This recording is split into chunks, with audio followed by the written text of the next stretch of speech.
I'd like to briefly show you some of the development history of the quick attach front hitch, this one being our production model. This one over here was one of our very early prototypes, and you probably see that if I tilt those up, the profile, the production one is quite a bit more substantial.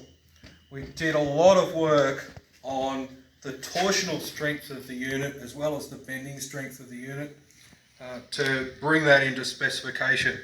It's taken quite a while, but we've achieved Australian certification.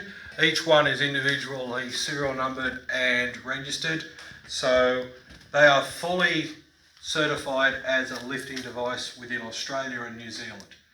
So one of the major differences between the early model, other than the overall strength, is the way in which the mounts work.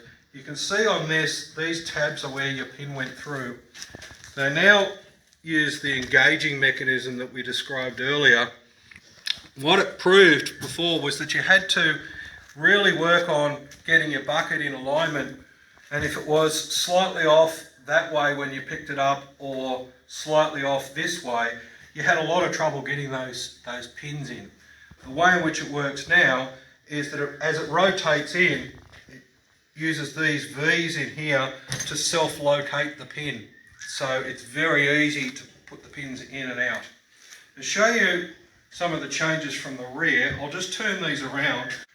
Okay, looking from the other side of the hitch, you can see that there's quite a bit more substantial bracing here between the production model and the early prototype. If I tilt that up a little bit, you can actually see the differences in the thicknesses of these two units.